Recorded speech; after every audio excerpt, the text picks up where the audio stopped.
अभी अभी इस वक्त की सबसे बड़ी खबर निकलकर सामने आ रहा कि भारत तैयार कर लिया है दुनिया का सबसे खतरनाक मिसाइल। डीआरडीओ और इसरो के खुलासे से दुनिया में खलबली मची हुई। भारत के पास है हाइपरसोनिक मिसाइलों का महाबली। दोस्तों, जब 5 मैक की रफ्तार से उड़ान भरने वाली मिसाइल को विकसित करके चीन इतरा रहा था, चीन फूला नहीं समा रहा था और चीन के इस कारनामे को देखकर दुनिया हैरान थी। तब अमेरिका द्वारा भारत को लेकर जो खुलासा किया गया उसने पूरी दुनिया के कान खड़े कर दिए। अमेरिका द्वारा दावा किया गया था कि भारत हाइपरसोनिक मिसाइलों का बाप विकसित कर चुका है और अब डीआरडीओ ने इस बात पर मुहर लगा दी है कि भारतीय वैज्ञानिक ऐसा हथियार विकसित कर चुके हैं जो चीन को खरे खरे राख कर सकता है। डीआरडीओ के इस कारनामे से जहां पूरी दुनिया हैरान है, वहीं अब भारतीय स्पेस एजेंसी इसरो के वैज्ञानिकों ने एक ऐसे हथियार को तैयार कर लिया है जिसने अमेरिका को भी चौंका दिया है। जी हाँ दोस्तों, इसरो के वैज्ञानिकों ने एक ऐसे रॉकेट को तैयार कर लिया जो बना तो सैटेलाइट छोड़ने के लिए है, लेकिन जरूरत पड़ने पर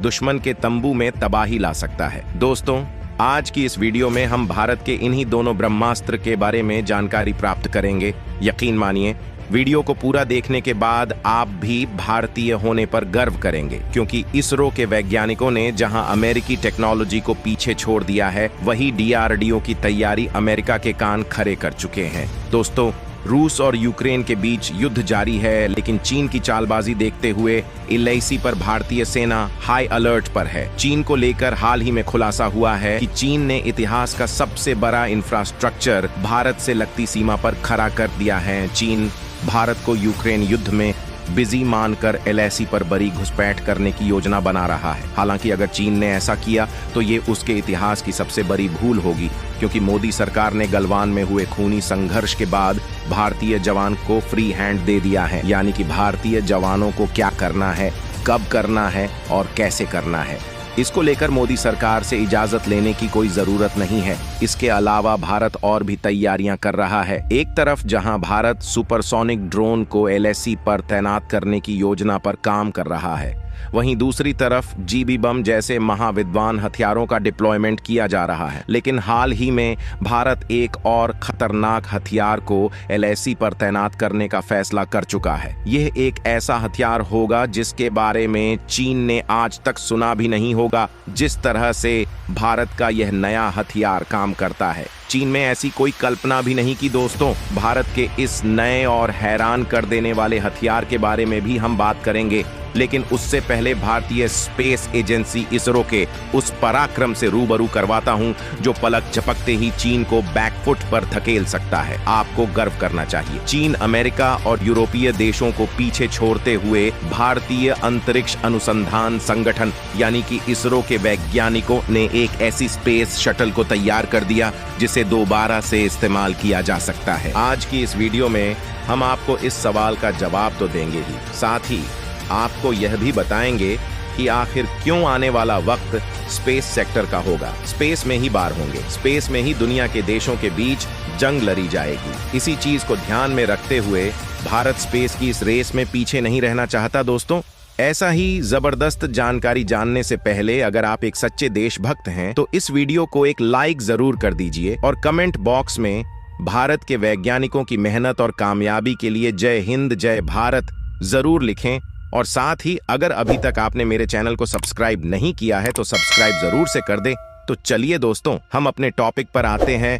दोस्तों, आप पहले भी इस हथियार का नाम सुन चुका जो है रीयूजेबल लॉन्च व्हीकल यानी कि आरएलवी भी कहा जाता है। दोस्तों, ये कोई ड्रोन मिसाइल या फिर फाइटर जेट नहीं है। ये इसरो द्वारा तैयार किया गया एक स्पेस प्लेन है जिसे इसरो के वैज्ञानिकों ने बेहद ही सीक्रेट तरीके से तैयार कर लिया है। ये एक ऐसा हथियार है जो न सिर्फ धरती के वायुमंडल में बल्कि स्पेस तक जाने की काबिलियत रखता है। इस स्पेस में ट्रेवल कर सकता है और स्पेस में सैटेलाइट को काफी कम कीमत में लॉन्च करने की क्षमता रखता है। सबसे खास बात यह है कि इसका दोबारा से इस्तेमाल किया जा सकता है। दोस्तों, इस मामले में भारत ने चीन छोड़िए अमेरिका को भी पीछे कर दिया है, क्योंकि ऐसी तकनीक अभी अमेरिका भी विकसित नहीं कर पाया है। चीन का इस तकनीक को लेकर दूर दूर तक कोई नाम नहीं है। भारत के अलावा एलन मस्क यानी स्पेस एक्स इस तकनीक पर काम कर रहा है, लेकिन इसरो द्वारा विकसित की गई तकनीक स्पेस एक्स की तकनीक से काफी जटिल और हाईटेक है।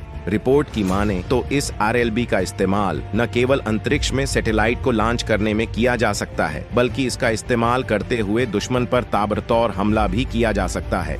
दुश्मन की सैटेलाइट को निशाना बनाया जा सकता है, उनको अंतरिक्ष में ही नष्ट नाबूद किया जा सकता है। सबसे खास बात यह है कि इस RLV के जरिए डायरेक्टेड एनर्जी वेपन यानी लेजर हथियार दागे जा सकते हैं, यानी कि लेजर के जरिए अंतरिक्ष से ही दुश्मन की कम्युनिकेशन टेक्नोलॉजी को तबाह किया जा सकता है। इसरो द्वारा तैयार किया गया यह नया योद्धा स्पेस में बिजली की रफ्तार से मिसाइल को लॉन्च कर सकता है।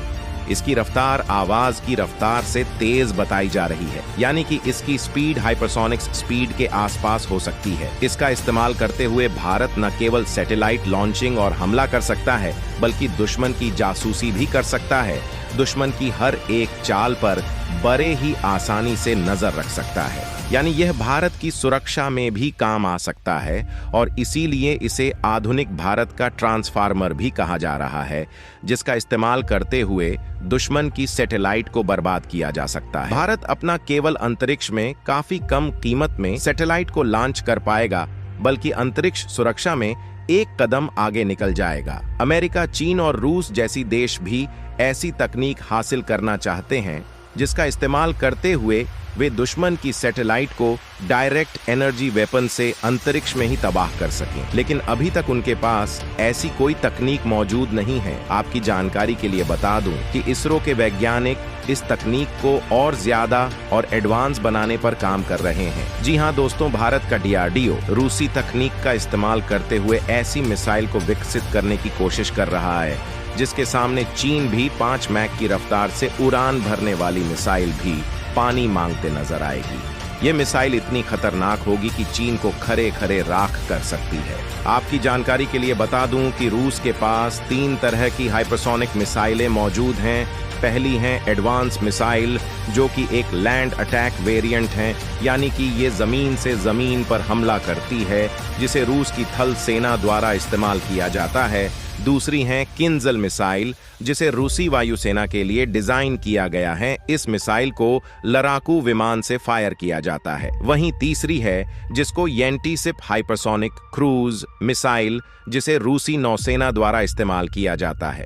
इन तीनों मिसाइलों में से हाइपरसोनिक क्रूज मिसाइल को सबसे ज्यादा एडवांस, ताकतवर और तेज माना जाता है। दोस्तों, भारत चाहता है कि जल्द से जल्द हमारी नौसेना के पास एक हाइपरसोनिक मिसाइल आ जाए, क्योंकि हिंद महासागर में चीन की चालबाजी लगातार बढ़ती जा रही है। ऐसे में हाइपरसोनिक मिसाइल जैसे घातक हथियार हिंद महासागर में हमारी नौसैनिक शक्ति को काफी ज्यादा बढ़ा देंगे। लेकिन अब सवाल उठता है कि आखिर भारत को झिरकोन मिसाइल की टेक्नोलॉजी ही क्यों पसंद है? झिरकोन मिसाइल में ऐसा क्या खास है जिसे भारत प्राप्त करना चाहता है? चलिए इसके बारे में भी जान लेते हैं दोस्तों। झिरकोन हाइपरसोनिक क्रूज मिसाइल को 3M22 मिसाइल के नाम से भी जाना जाता है। इस मिसाइल की लंबाई 30 फीट और चौड़ाई 24 इंच है। झिरकों को दुनिया की सबसे तेज गति से चलने वाली हाइपरसोनिक मिसाइल माना जाता है। इस मिसाइल की टॉप स्पीड 1000 किलोमीटर प्रति घंटा है, जो कि 1000 किलोमीटर की रेंज में स्थित दुश्मन की किसी भी टारगेट को नष्ट नाबूद कर सकती है। झिरकों को पनडुब्बी, युद्धपोत और जमीन पर मौजूद लॉन्च प्लेटफॉर्म से फायर किया जा सकता है। यह अधिकतम 28 किलोमीटर की ऊंचाई पर उड़ान भर सकती हैं। अगर इसको कम ऊंचाई पर उड़ाया जाए तो यह 250 से लेकर 500 किलोमीटर की दूरी तय कर सकती है, जबकि 1000 किलोमीटर दूर तक मार्क करने के लिए इसे थोड़ा और अधिक ऊंचाई पर उड़ाना होगा।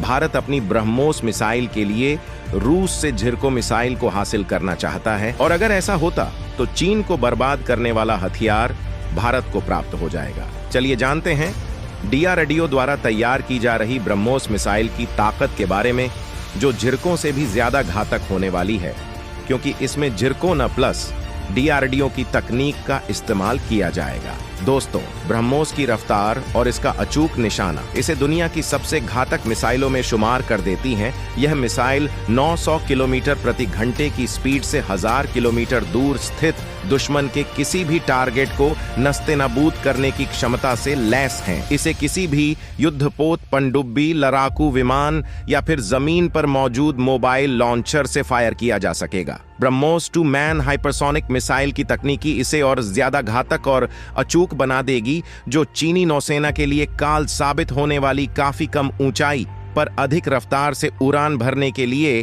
कारण चीनी डिफेंस सिस्टम इसे डिटेक्ट नहीं कर पाएंगे। लेकिन अगर आपको लग रहा है कि भारत जिरको मिसाइल की तकनीक हासिल करके ब्रह्मोस 2 ही तैयार करेगा, तो भी आप गलत साबित हो सकते हैं। तो आप यह अंदाजा लगाइए, भारत जब रूस को पैसे देकर जिरको हाइपरसोनिक मिसाइल की तकनीक हासिल कर लेगा, तो भारत सिर्फ ब्रह्मोस को ही क्यों तैयार करेगा? भारत के ट्रैक रिकॉर्ड को देखें तो भारत जब भी किसी अन्य देशों से किसी मिसाइल तकनीक को खरीदा है, तो हमने उसमें काफी सुधार करके उसे और ज्यादा घातक और एडवांस बना दिया। जैसे कि भारत और रूस ने साथ मिलकर ब्रह्मोस मिसाइल के 200 किलोमीटर वाले वेरिएंट को तैयार किया था, लेकिन DRDO के वैज्ञानिकों ने ब्रह्मोस में कई सुधार करके इसकी रेंज, इसकी सटीकता और इसकी ताकत के साथ साथ इसे 5 जगहों से हमला करने लायक मिसाइल में तब्दील कर दिया। यानी जमीन से जमीन, हवा से जमीन, समुद्र से जमीन और पनडुब्बी से जमीन पर लॉन्च होने वाली ब्रह्मोस मिसाइल। यहाँ तक कि भारत ने ब्रह्मोस NG के नाम से 5वां वेरिएंट भी तैयार कर लिया है, ताकि चीन और पाकिस्तान जैसे देशों के अंदर ब्रह्मोस का खौफ पैदा किया जा सके। हालांकि पिछले दिनों अमेरिका द्वारा किए गए दावे ने पूरी दुनिया में खलबली पैदा कर दी थी, क्योंकि अमेरिका द्वारा दावा किया गया था कि भारत ने ध्वनि की रफ्तार से 1-2 गुना तेज रफ्तार वाली नहीं, बल्कि पूरे 13 गुना तेज रफ्तार वाली हाइपरसोनिक मिसाइल को विकसित कर लिया है। यानी कि अगर अमेरिका के दावे को माने तो ब्रह्मोस मात्र की एक दिखावा है। इससे पहले भारत 3 मैक की रफ्तार से उड़ान भरने वाली हाइपरसोनिक मिसाइल विकसित कर चुका है। अमेरिका द्वारा जारी की गई रिपोर्ट के अनुसार भारत करीब 12 हाइपरसोनिक पवन सुरंगों का संचालन कर रहा है और 13 मैक की रफ्तार के साथ परीक्षण करने में सक्षम हो चुका है। 13 मैक का मतलब है आवाज की रफ्तार से 13 गुना। यहाँ तक कि चीन क्या अमेरिका भी नहीं पहुंच पाया। तो दोस्तों, आज बस इतना ही। भारत के वैज्ञानिकों की इस नई कामयाबी के लिए वीडियो को एक लाइक जरूर करें और अपने दोस्तों तक इस वीडियो को शेयर करें, ताकि उन्हें भी जानकारी मिल सके। और दोस्तों, मेरे वीडियो को देखते हैं लेकिन सब्सक्राइब नहीं करते हैं, प्लीज मेरे चैनल को सब्सक्राइब कर दें और बेल आइकन को ऑल पर सिलेक्ट करना बिल्कुल ना भूलें। मिलते हैं किसी और नॉलेजेबल वीडियो के साथ। वीडियो को अंत तक देखने के लिए बहुत बहुत धन्यवाद। जय श्री खाटू श्याम जी।